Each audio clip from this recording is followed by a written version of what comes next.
우리 한번 고백합시다. 예수께서 세례 받으신 이유. 예수께서 세례를 받으신 이유. 아멘. 예수께서 세례를 받으신 이유. 자, 세례라는 것은 한마디로 말하면 내가 죽고 예수로 산다라는 것을 외적으로 인친 것을 세례라고 얘기하죠. 특별히 세례라는 것은 죄인에게 있어서 필수 불가결한 요소다. 결국 세례 요한이 외쳤던 것은 회개하라, 천국이 가까이 왔느니라, 회개의 복음을 전했던 것이죠. 그래서 세례 요한이 증거했던 회개, 그것은 회개라는 것을 한마디로 말하면 죄에 대한 자각, 죄에 대한 싫어함, 그리고 죄에 대해서 돌이킴, 우리의 인격 그러면 지정의를 말하죠. 지식과 감정과 의지, 이것을 보통 우리에게 주신 인격이라고 얘기하죠. 여러분, 지구상에 존재하는 수억만 가지 피조물 가운데 인격을 가지고 있는 피조물은 사람밖에 없죠. 사람과 천사죠. 천사와 사람만이 인격이 있습니다. 그 가운데 특별히 하나님의 형상을 따라서 지음받은 존재는 사람밖에 없습니다. 따라서 인격을 가진 존재에게만이 회개라는 것이 필요하죠. 그래서 회개하라, 천국이 가까이 왔느니라. 사람만이 회개할 존재이죠. 왜냐하면 인격을 가진 사람에게만이 사람만이 죄를 지었고 그 죄로 말미암아 우리의 영과 혼과 육체가 하나님으로부터 단절되는 사망이 왔기 때문이죠. 죄의 삭은 사망이라. 그런데 한 번 죽는 것은 사람에게 정해진 것이지만 그 후에는 심판이 있다. 주님 앞에 서는 그날에 너는 이쪽으로 너는 저쪽으로, 마치 마태복음 25장에 양과 염소를 나누는 것처럼 양은 오른쪽으로 염소는 왼쪽으로, 염소와 같은 존재들은 영원한 지옥으로, 양과 같은 존재들은 영원한 천국으로 이렇게 심판을 받을 날이 분명히 있다라는 것이 성경의 가르침이죠. 그래서 어제 세례 요한이 외쳤던 회개의 기초, 회개의 출발은 욕심을 내려놓는 것으로부터 출발한다라고 했죠. 군인들이 우리는 무엇을 해야 되을까? 받은 급료, 받은 급여에 대해서 족하게 여겨라.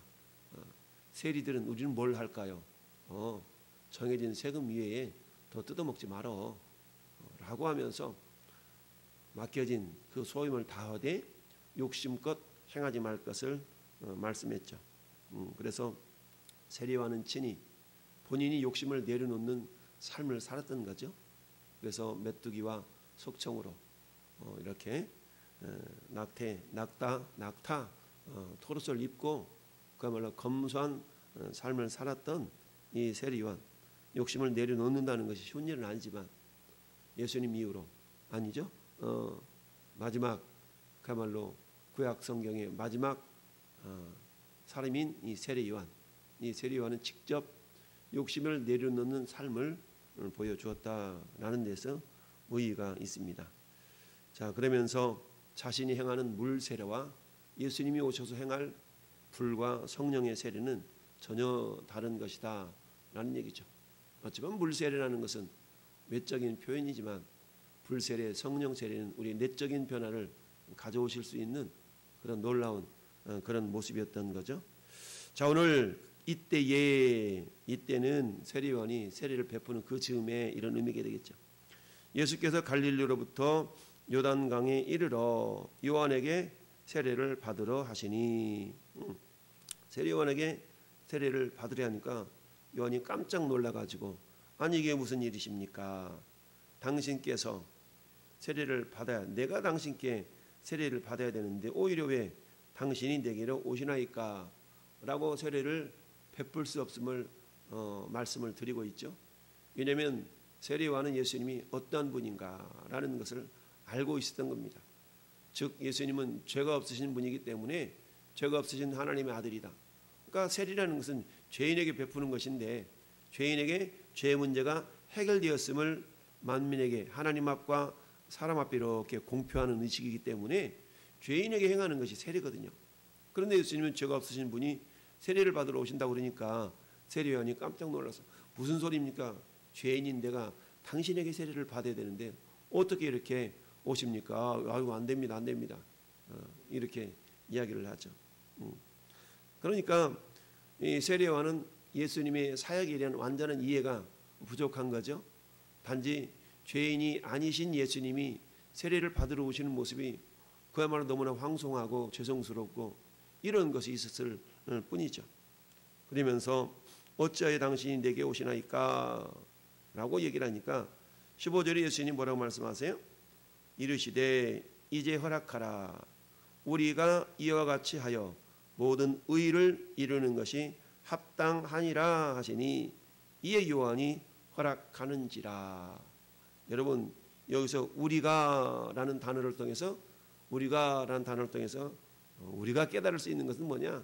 그것은 따라합시다. 합력하여 선을 이루느니라. 그렇습니다.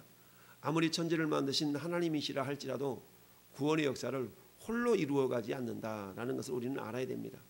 전지전능하신 하나님이 그 말 한마디로 뚝딱 야 모두 회개해, 모두 다 내가 회개시키지 라고 하나님이 하실 수 있는 능력이 부족해서 회개하라 전파하시는 것이 아니라 너희는 만민에게 복음을 전파하라 라고 하시는 것이 아니라 하나님의 사역 자체가 하나님 홀로 이루어가지 아니하시고 반드시 합력하여서 하나님의 의를 이루는 그런 방법을 하나님께서 선택하시기 때문에 우리의 협력, 우리의 합력이 절대적으로 필요하다.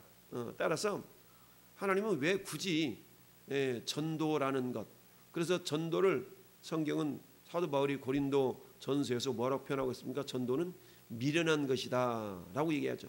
아니 전지전능하신 하나님이라며 그 하나님이 너 몇 날 며칠 날 왕성교회로 가 이렇게 말씀하시면 다 가서 구원받을 터인데 왜 굳이 도를 전하는 방법으로 예수 믿게 하시고 구원받게 하시고 세례받게 하실까? 이걸 어찌 보면 하나님의 거룩한 뜻을 이해하지 못하는 사람들 편에 보면 그게 뭐라고요? 미련해 보인다는 얘기. 미련하다. 아우 저런 미련 곰탱이. 이게 미련하게 보인다는 얘기죠. 근데 그것이 하나님의 능력이요. 십자가에도가 미련한 자들에게는 죽음 사망이 이르는 것이지만 구원을 받는 우리에게는 하나님의 능력이다라고 표현하고 있죠.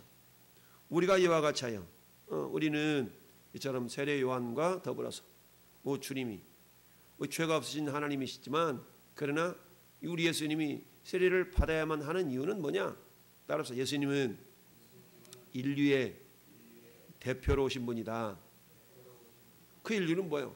죄가 있는 존재들이죠. 그러니까 예수님이 죄가 있는 인류의 대표로 오셔야 했기 때문에 예수님은 죄가 없으시지만 마치 죄가 있는 존재들처럼 동일한 과정을 겪어야만 하셨다라는 얘기입니다. 왜냐하면 이 땅에 있는 그 죄 문제를 해결하시기 위해서는 죄가 없으신 어떤 존재가 오셔야만 했던 거죠. 여러분 수영할 줄 모르는 사람이 물에 빠져 있는 사람을 향해 나가서 수영해서 건진다는 말이 용납이 안 되죠. 수영할 줄 모르는 사람이 빠져서 허우적거리고 있어요. 근데 나도 수영을 못해. 근데 내가 들어가서 저 사람을 건지겠다고 뛰어들면 어떻게 돼요?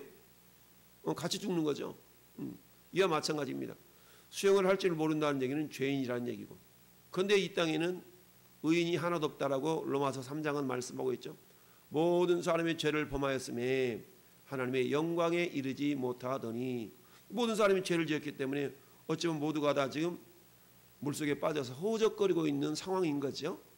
단지 어때요? 그가 물을 먹고 죽기 이전까지 지금 우리는 허우적거리고 있는 인생이에요. 이 땅에 존재하는 모든 사람들이 물 먹고 물속에서 그야말로 수영을 할 줄 몰라서 허우적거리고 있는 모습과 같다. 그런데 죄가 없으신 예수님이 인간의 모습으로 오셔서 우리 주님은 아주 유창하게 아주 훌륭하게 수영을 하실 수 있는 분이다. 그러니까 물에 빠져 허우적거리는 인생들을 건져내시기에 충분한 분이라는 얘기죠. 그래서 예수님이 세례를 받으셔야만 하는 까닭은 죄인인 인류의 대표로 오신 분이기 때문에 그렇다라는 얘기입니다. 여러분 사도 요한은 요한복음 1장 29절에 보라 세상 죄를 지고 가는 하나님의 어린 양 이로다라고 고백을 했죠. 예수님을 바라보면서 죄가 없으신 분인데 세상 죄를 다 짊어지신 어린 양. 여러분, 우리는 다 양 같아서 그릇 행하여 각기 제 길로 갔지만 여호와께서 우리 모두의 죄악을 예수님에게 담당시키셨도다. 우리가 유월절 어린 양으로 잡혀야 될 양들은 조건이 뭐예요? 흠이 없어야 되잖아요. 흠 없는 짐승이 인간을 대신하여 죽어져야 되는데 그 제물로 드려질 어린 양은 우리가 출애굽기 12장에 이스라엘 백성들이 저 이집트 땅에서 이제 구원받으려 할 때에 유월절 절기를 주님이 제정하시잖아요. 근데 유월절 절기를 제정하실 때 반드시 뭐가 필요했어요? 제물이 필요했는데 그 제물은 어때요? 1년 된 염소나 양으로 하되 수컷으로 하되 뭐 해야 돼요? 흠이 없어야 되죠. 흠 없는 그 어린 양이어야 된다는 얘기죠. 결국 뭐예요? 예수님이 그 어린 양은 그 예수님을 예표한 거 아니겠어요? 그래서 사도 요한이 보라 세상 죄를 지고 가는 하나님의 어린 양이로다 라고 말씀하고 있는 겁니다. 이처럼 예수님 인류의 대표로 오셨기 때문에 죄 없으신 분이 죄 있는 인류를 구원하시기 위하여 대표로 오신 것을 드러내기 위해서 세례를 받으실 수밖에 없었다. 두 번째, 예수님의 죽으심은 따라합시다. 하나님의 의를 만족시키기 위함입니다. 그렇습니다. 예수님이 세례를 받으신다는 얘기는 하나님의 모든 의를 이루는 것이다 라고 말씀하고 있죠. 우리가 이와 같이 하여 모든 의를 이루는 것이 합당하다라고 말씀하고 있습니다. 너는 모르지만 이렇게 하는 것이 옳은 거야. 즉 모든 의라는 것은 하나님께서 인정하시는 옳다라고 여겨주시는 그 수준, 그 조건, 그 상황을 의라고 말씀하고 있죠. 그러니 이 하나님의 의에 대해서 세례 요한의 의식 자체는 부족했지만 주님이 말씀하실 때에 세례 요한은 자기의 생각을 내려놓고 예수님의 생각을 받아들이잖아요. 비록 인간적인 관점으로 볼 때는 죄 없으신 예수님이 어떻게 감히 저에게 세례를 받으실 수 있습니까? 라는 것이지만 그러나 그 세례를 받는 것이 하나님의 모든 의를 이루는 것이기 때문에 그렇다면 제 생각이 틀렸군요 라고 자기 생각을 잽싸게 내려놓을 줄 아는 겸손함이 세례 요한에게 있었던 것이죠. 그러면 어때요? 예수님의 생각을 받아들여서 비록 하나님의 아들이시지만 그 예수님께 세례를 베풀 수가 있었다라는 얘기입니다. 결국 예수님이 세례를 받으셨다는 것은 뭡니까? 죄 있는 인간과 동일한 모습으로 이 땅에 오셨음을 드러내 보이시는 거죠. 죄가 없으면 굳이 세례를 받으실 필요가 없지만 그러나 인류를 구원하시기 위한 대속 제물로 이 땅에 주님이 오셔서 나도 너희들과 동일한 인간이다. 그래서 우리는 예수님을 100% 하나님이시지만 100% 인간이다 라고 얘기를 하죠. 그래서 어때요? 100% 하나님, 100% 사람, 그래서 완전한 인간. 그래서 누가복음에 있어서 예수님을 칭하는 호칭이 인자라는 말을 표현합니다. 인자, 인자. 그러니까 사람 인자, 아들 자, 사람의 아들이라는 의미죠. 다니엘서에서도 인자 같으신 이가 라고 표현하고 있죠. 이처럼 예수님이 세례를 받으신 까닭 두 번째는 사람과 동일한 모습으로 오셔서 죄 없으시지만 인간의 모든 죄를 짊어지신 인간과 동일한 모습. 그래서 어때요? 하나님의 의를 이루시기에 완전한 모습이 되기 위하여서 주님이 세례를 받으셨다. 그래서 결국 어떻게 해요? 죄를 짊어지시고 죽으시고 우리 모든 죄를 담당해 주신 것이죠. 세 번째는 뭐냐? 세 번째는 16절 말씀 보니까 예수께서 세례를 받으시고 곧 물에서 올라오실새 하늘이 열리고 하나님의 성령이 비둘기같이 내려 자기 위에 임하심을 보았다. 결국 뭡니까? 죄의 사함을 받은 자에게 성령이 임하심을 보여주시기 위함이었다. 죄의 사함을 받고 세례를 받으면 성령이 임한다는 거죠. 성령이 임하여야만이 그 사람이 어때요? 속으로부터 겉에까지 다 새롭게 변화될 수가 있는 것입니다. 그래서 우리를 뭐라고 얘기합니까? 새 사람이라고 표현하죠. 새 사람을 입었으니 그런즉 누구든지 그리스도 안에 있으면 새로운 피조물이라 이전 것은 지나갔으니 보라 새 것이 되었도다. 고린도후서 5장 17절의 말씀처럼 저는 여러분들은 어때요? 그리스도 예수 안에서 나는 이제 죽었어요. 주님이 십자가에 죽으실 때에 주님만 죽은 것이 아니라 저는 여러분들도 같이 죽은 거예요. 그리고 주님이 부활하실 때 저나 여러분도 같이 산 자가 된 줄로 믿습니다. 그래서 예수님께서 세례를 받으실 때에 하늘문이 열리고 은혜의 빗줄기, 하늘문이 열리고 은혜의 빗줄기처럼 성령이 비둘기 같은 형상의 모습으로 예수님께 임하셨다라고 하면서 예수님께 성령이 임하니까 하늘로부터 음성이 이렇게 들려지기를 이는 내 사랑하는 아들이요 내 기뻐하는 자라. 할렐루야. 이는 내 사랑하는 아들이요 내 기뻐하는 자라라고 음성이 들려졌다. 이건 뭘 말씀합니까?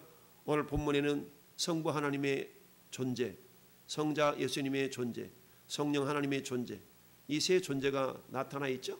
그래서 구원의 역사는 삼위일체 하나님의 역사이다.